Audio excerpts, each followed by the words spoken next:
Bonjour à tous, j'espère que vous allez bien. Aujourd'hui on se retrouve pour un top 10 actions PEA suite à la publication des résultats du premier trimestre 2025 pour l'ensemble des entreprises européennes. Je vous rappelle que cette vidéo n'est pas un conseil en investissement, je vous invite à faire vos propres recherches avant d'investir sur une valeur. Vous êtes bien sur la chaîne de l'investisseur futé, on commence tout de suite.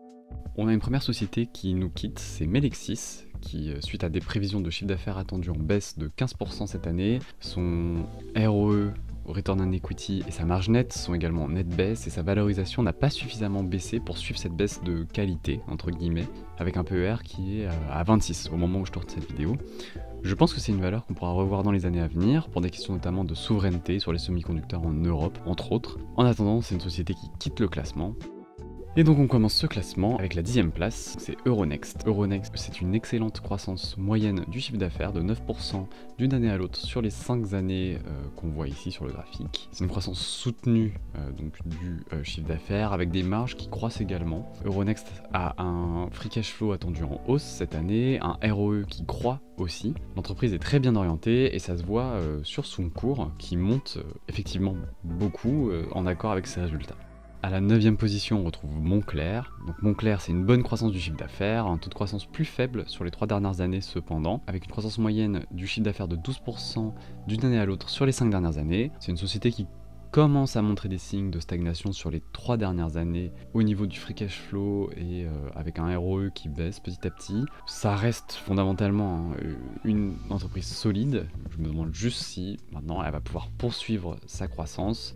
Je pense notamment qu'une bonne exit pour Moncler serait un rachat complet de l'entreprise par LVMH qui a déjà positionné ses pions il y a un an je crois, avec un rachat significatif des parts de la société. À la 8e place, on retrouve Hermès, donc, qui revient dans le classement. Donc, Hermès, c'est une marque emblématique, bien sûr, qui ne connaît pas les difficultés. Comme on le voit à la croissance de son chiffre d'affaires, une croissance soutenue, des marges aux alentours de 30%, un niveau de free cash flow par rapport au chiffre d'affaires excellent. C'est toujours un très bon dossier fondamental. Petit bémol, la valorisation. Au moment où je tourne cette vidéo, le PER est à 52. Si on regarde un cours de bourse, on voit l'envolée du cours qui se décorrèle petit à petit des fondamentaux de la société. Ça peut continuer à monter, non, je dis pas que ça va s'arrêter.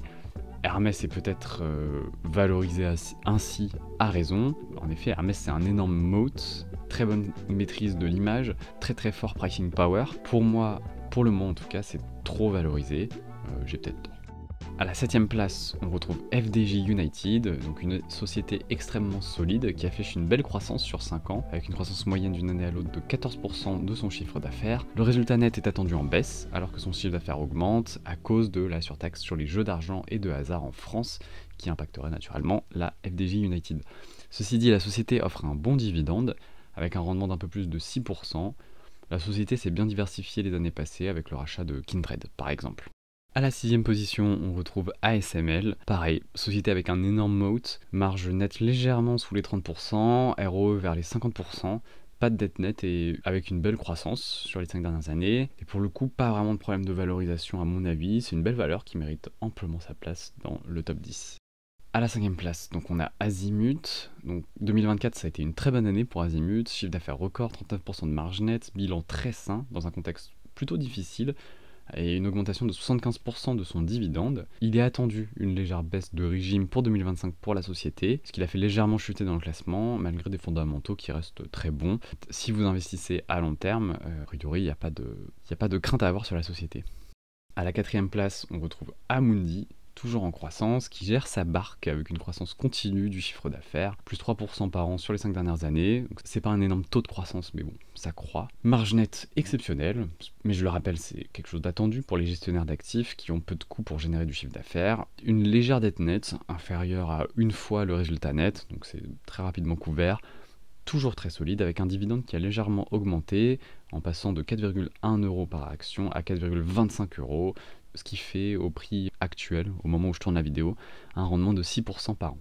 Sur la première place du podium, on retrouve Antin Infrastructure Partners, donc société qui dégage globalement une croissance, attendue un peu freinée en 2025, une valorisation a priori un peu en dessous au vu de ses fondamentaux. J'ai regardé récemment sur Guru Focus, ce qui est attendu pour Antin, et voilà. Guru Focus valorise la société à 21,5 €, ce qui est quasiment, bon, pas exactement, mais presque 2 fois le cours de sa valeur actuelle, qui fait un bon potentiel de croissance. Maintenant, attention, ce n'est qu'une estimation comme une autre, elle peut être erronée. En tout cas, à mon avis, la société offre un bon rendement en dividende de 71 centimes par action, soit 6% au cours actuel, ce qui vous occupera en attendant la croissance ou non de la valeur de l'action. Je pense effectivement qu'elle est un peu sous-évaluée. C'est une très bonne société sur laquelle investir sur le long terme.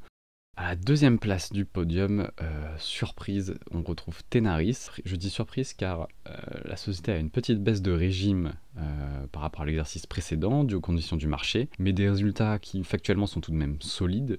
C'est plutôt la décroissance des 2 dernières années du graphique qui inquiète, avec une marge nette de l'ordre de 16%. Dans le classement, Tenaris bénéficie donc de sa valorisation faible et de sa croissance exceptionnelle par rapport à son exercice 2021. Donc le passage de 2021 à 2022, c'est quand même une société qui n'a pas de dette nette au niveau du bilan et qui a une valorisation faible par rapport à son résultat net. Si la société ne redresse pas ses fondamentaux, elle sortira du classement l'année prochaine, car le référentiel changera et l'année 2021 ne sera plus prise en compte. À voir si la société redressera la barre au cours de cette année. À mon avis, et ça vaut ce que ça vaut, ce n'est pas pour autant que c'est un mauvais investissement.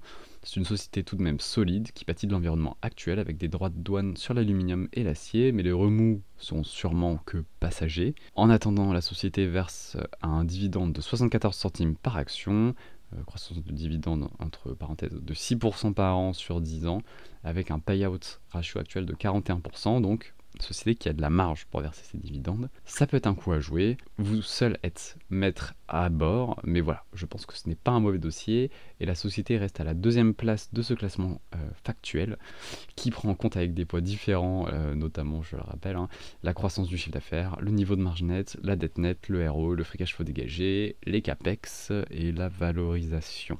Et enfin, à la première place, sans aucune surprise, on retrouve GTT. Donc 2024 avait été une année record pour GTT, avec une magnifique croissance du chiffre d'affaires de 26% par an sur les 5 dernières années. C'est une société qui en plus n'est pas trop valorisée. Pareil, en regardant sur Guru Focus, et ça vaut toujours ce que ça vaut, on voit que la société est évaluée à 232,38 €. Tandis que son cours est plutôt aux alentours de 160-170 € actuellement. GTT, fondamentalement, c'est exceptionnel, c'est une belle croissance, c'est un énorme moat sur son secteur. Elle reste assez largement en première position. Voilà, je vous laisse avec le tableau récapitulatif des valeurs et des notes qu'on vient d'aborder. J'espère que la vidéo vous a plu et qu'elle vous aura inspiré pour vos investissements long terme. En attendant, je vous souhaite une excellente journée et je vous dis à bientôt pour une autre vidéo sur la chaîne.